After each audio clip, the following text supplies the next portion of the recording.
investigation. CNN's Abby Phillips joins me now live, and Abby, Kushner has been asked to repeatedly turn over documents, two or more documents, I should say, related to the 2016 Trump campaign and the transition team. So I'm wondering, is Kushner expected to fully cooperate this time?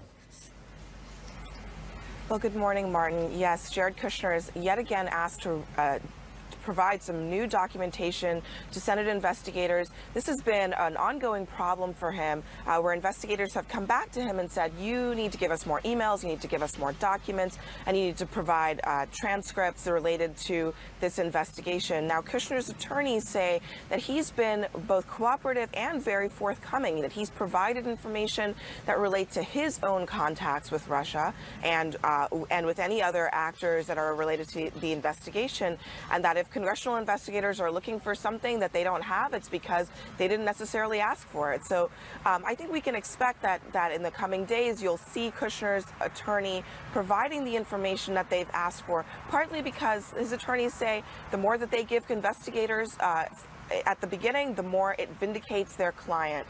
So I think we expect them to actually do that when the deadline approaches tomorrow.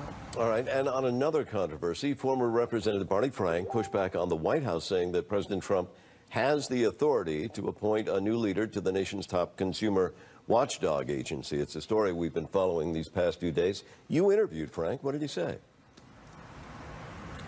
That's right. Well, this is a dispute that might go all the way to the courts. When I talked to Barney Frank yesterday, he is one of the co-authors of the law that created the CFPB, and he said that when they were going through and writing this piece of legislation, they thought about how they would put together the succession plan for what would happen if there's no director of the CFPB, and they said that they wanted to make it so that the president and the White House and political actors in the government would not be in part of that process of temporarily replacing a director when there's no one in that position. So they said they designed it for exactly this purpose, and that it was not designed for President Trump to be able to just appoint someone like Mick Mulvaney, the OMB director, to that position. So Barney Frank is on one side of that issue, but the Justice Department's lawyers came out with their opinion yesterday, siding with the president, saying that their interpretation of the law is that the Federal Vacancies Reform Act, that's a whole other law, gives the president full authority to appoint whoever he wants to that position. And you know, on Monday morning, folks are going to come to work at the CFPB. Some of them may not know exactly who they report to.